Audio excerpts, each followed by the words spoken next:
Muita gente não acredita quando falamos sobre o fim dos tempos bíblicos.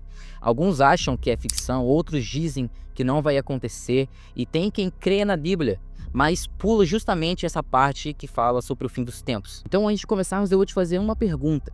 Você acredita no que a Bíblia diz sobre o fim dos tempos? Porque se você não acredita, vai ser difícil entender como tudo vai acontecer. Mas agora, se você ficar aqui comigo, eu vou te explicar de maneira clara e objetiva, sem exageros, o que a Bíblia revela sobre o fim dos tempos. Você vai entender quando começa, quais são os maiores erros sobre esse assunto, qual que é a ordem dos eventos e por que ainda o fim dos tempos não aconteceu. A Bíblia tem todas essas respostas. Mas antes, galera, não se esqueça de se inscrever aqui no canal e ativar o sininho para você não perder nenhum conteúdo. Se você gosta de Bíblia, é nesse canal que você quer estar inscrito. Se você já fez isso, então vamos para o vídeo. Antes de qualquer coisa, a nossa autoridade é a palavra de Deus.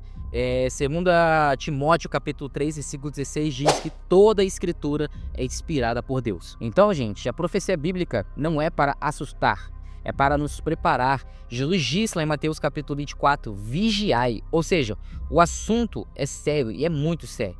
E serve para a gente acordar para os acontecimentos que está acontecendo, porque isso aponta para o fim dos tempos. Então vamos para a primeira pergunta, que ela é muito séria e precisamos entender a partir daí. Quando começa os últimos dias? Então, galera, os últimos dias, biblicamente, começaram com Cristo. A carta dos Hebreus diz que Deus, nesses últimos dias, nos falou pelo Filho, E Pedro aplica Joel falando que nos últimos dias derramarei do meu espírito. João também ele afirma que essa é a última hora, lá em 1 João capítulo 2, versículo 18. Ou seja, galera, isso significa que já vivemos a era desde a primeira vinda de Jesus. E segundo ele mesmo, os sinais iriam se intensificar até o clímax da sua volta. Lá em Mateus capítulo 24. Jesus ele foi claro sobre o começo do processo. Enganos religiosos, rumores de guerras, fome, pestes e terremotos. Tudo isso está em Mateus capítulo 24. Tudo isso sempre existiu. Você pode confirmar isso comigo. Guerras ainda estão acontecendo.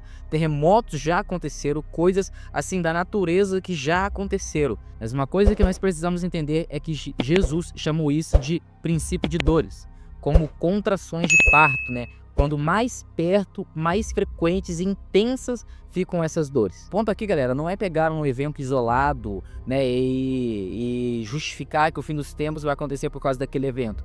Mas é a gente entender o conjunto crescendo, as dores crescendo, tudo se intensificando, exatamente como a Bíblia diz. Vamos lá, agora eu vou te falar dois erros que atrapalham demais essa visão que a Bíblia nos dá sobre a volta de Jesus, sobre o fim dos tempos. Primeira delas é marcar datas.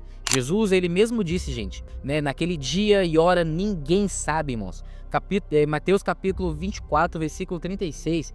E eu te digo, cara, se alguém cravar o dia, já começou totalmente errado esse assunto. O segundo maior erro é tratar tudo com alegoria, ou seja, é só figura de linguagem. A volta de Cristo será visível e histórica. A Bíblia diz que todo olho verá. Então, gente, agora que você entendeu a base, por que crer, quando começa os últimos dias e quais os erros a gente pode evitar, agora vamos falar de forma simples e bíblica, a linha do tempo profética. O que vem primeiro, o que vem depois, como a Bíblia descreve o desenrolar até a volta de Cristo e o juízo final. Fica comigo porque você vai entender muito bem o que a Bíblia diz. Antes de falarmos, gente, precisamos entender que há muitas interpretações sobre a ordem cronológica do fim dos tempos.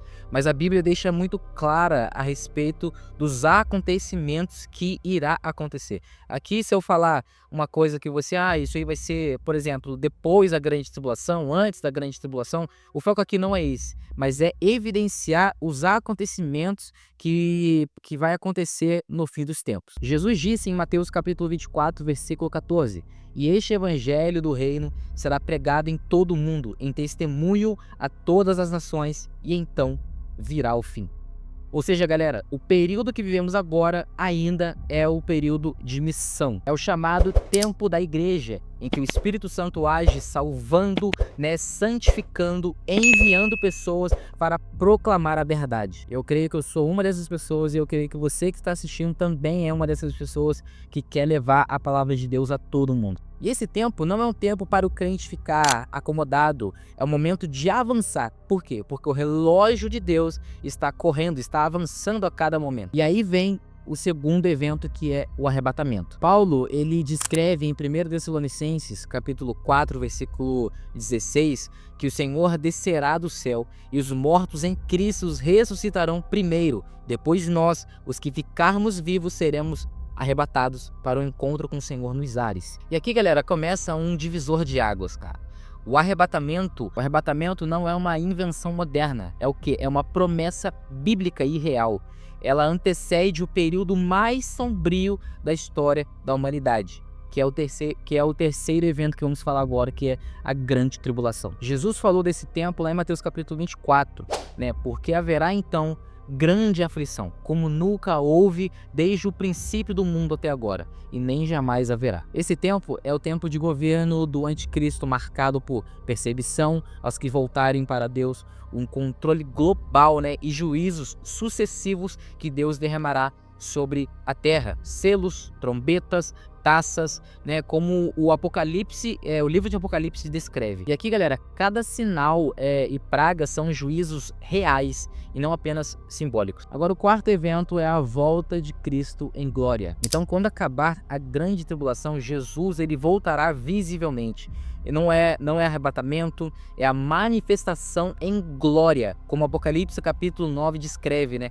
O céu se abre. Apocalipse 19 diz que o céu se abrirá. E Cristo vai voltar montado em um cavalo branco com exércitos celestiais para julgar e reinar. E essa vai ser a vitória final sobre o anticristo e todos os seus aliados. E é nesse ponto que começa o reino milenar, onde Cristo governará sobre a terra com justiça. E após milênios, Satanás ele será solto, né, por um breve tempo e reunirá todas as nações numa última rebelião e será derrotado definitivamente. Tudo isso, gente, está lá em Apocalipse, capítulo 20, no seu versículo 7 ao 10. Depois de tudo isso, então, vem o juízo final, diante do grande trono branco, lá em Apocalipse capítulo 20, onde todos que rejeitaram a salvação serão julgados. Depois disso, vem os céus, a nova terra, onde Deus habitará com seu povo para sempre. Então, a grande pergunta no meio disso tudo é por que isso ainda não aconteceu? A resposta, galera, está na própria palavra de Deus.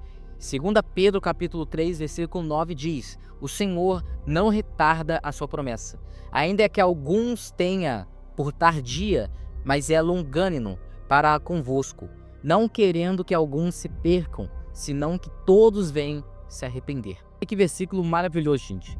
Isso quer dizer que Deus está dando tempo para aqueles que ainda não se arrependeram se arrepender, para aqueles que não aceitaram a Cristo aceitarem Ele como seu único e suficiente Salvador. Ou seja, esse prazo não é para Deus, esse prazo é para nós. Por isso, a nossa missão é levar o Evangelho para todos. Eu espero que você tenha gostado desse vídeo. Se esse vídeo te ajudou, cara, comenta aqui embaixo nos comentários o que você achou, qual que é a sua dúvida. Nós queremos trazer um conteúdo melhor a cada vídeo sobre a palavra de Deus. Então, se esse vídeo te ajudou, não se esqueça de se inscrever no canal e ativar o sininho para você não perder nenhum conteúdo. Se você gosta de Bíblia, é nesse canal que você quer estar inscrito. Deus te abençoe e até a próxima.